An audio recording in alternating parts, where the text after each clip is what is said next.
I went to a motorcycle parts store and I tried to ask the guy if I could get a carburetor for my 1982 Kawasaki Kz1000, and he told me they don't have any that work for that. So I sent him some pictures and told him what would work. And so then he texted me and told me that he found something that he thinks would work. So I went today to go pick it up, and it's off of a 1986 Honda CB750, which is a smaller engine than a Kawasaki 1000cc engine, so it doesn't fit. It's just too narrow. So I'm going to have to try to take it back tomorrow and then buy something, probably online, or give them some more time to maybe get it from the cycle place. And it looks like we've had some arthropod visitors living underneath it, which spiders were living all over this, and mice were also living in it, so a bunch of animals were trying to live inside of this motorcycle. Just dirt, mostly. I'll rub this with this Q-tip. You can see there's just dirt just all over this. So, I gotta take care of that. It should be as simple as a little clean. But, yeah, that's just a bunch of dirt. So most of this is just dirt and oxidation on the aluminum, which, it makes sense whenever the bike sits for a long time.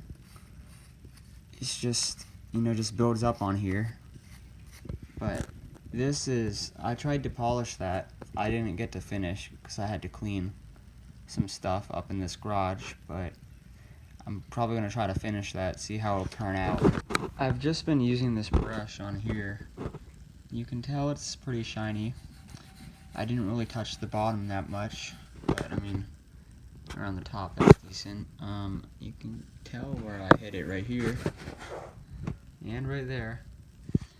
I also found that the Q-tip marks the corrosion off of both the shock and the chain guard really well for some reason. But just realizing how dirty this motorcycle actually is. So this seat was getting in the way with this bracket. They were interfering, and it caused this seat to get all ripped. And it's a bad rip. I drilled new holes in the bracket right there. So now this sits it lower, and the seat clears this backrest for the pillion passenger. And it looks pretty cool. So I bought a tire. This is the old tire. It's warped from sitting. I can't really tell in the video, but here's my new tire that I got. Because that stupid place that I went to that wouldn't sell me my right carburetor that I needed, they wouldn't sell me it, so I just did an exchange. Freaking waste of money.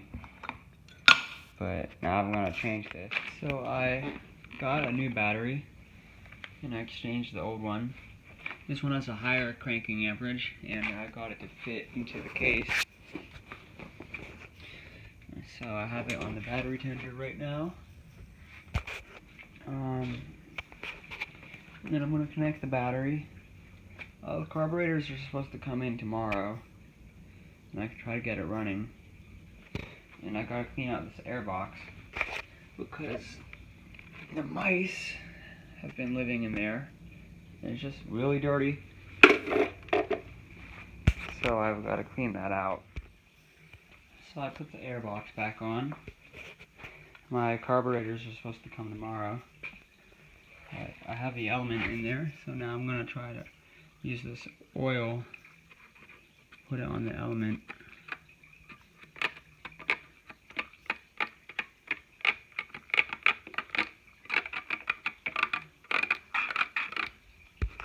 That should work. And I now have the cover to the airbox on.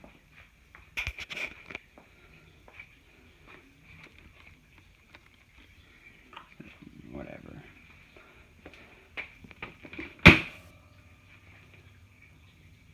still charging.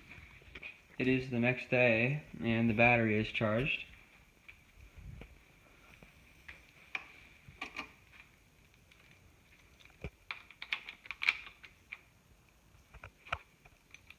Everything works.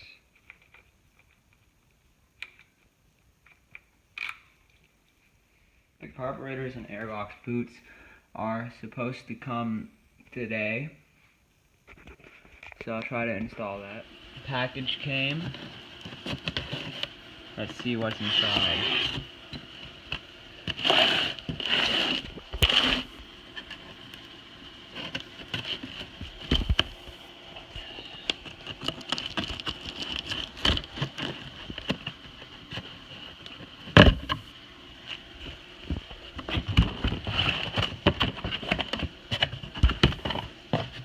Air boots.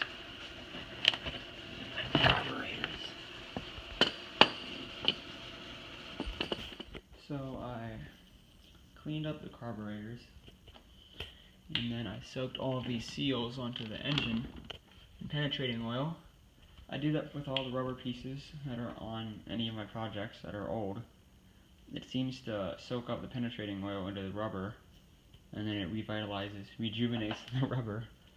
I'm treating some of the rust on the frame up here that goes underneath the tank as well, and then I'm going to clean some of the rust that's just on the bottom of the tank, and then they're going to be good to go. Got the carbs on.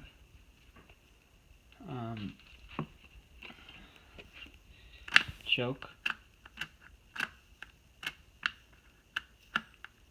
Yeah, throttle works. And then I'm going to put it on the tank, and then I'm going to see how it works. I'm putting in new spark plugs, but the manual states for a smaller gap than what it originally comes with, and so the way that it comes is at its outer limit for what the gap should be. So I need to gap these, all of them. Now all these spark plugs are gapped, and they will go. This is the old plug. So then in goes the new. Now we're going to support the spark plugs. Carburetors on, fuel tank on, seat on. Oh, I forgot the side covers. Oops.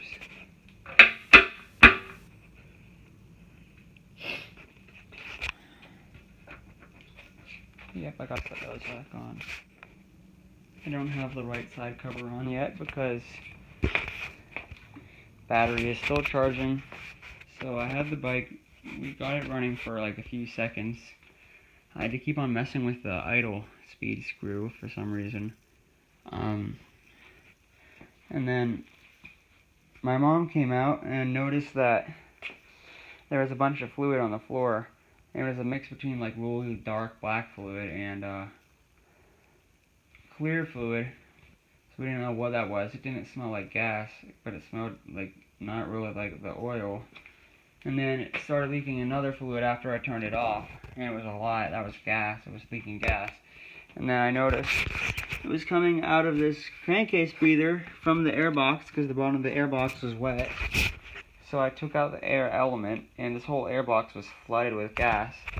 And I realized, hey, maybe the carbs were flooding because I was trying to start it too much, and I flooded them so much that it filled the airbox, which then went down the air breather into the crankcase and displaced all the oil, which made it come out all the seals on the bottom, or just, I don't know where it would come out, but it was wet on the oil pan.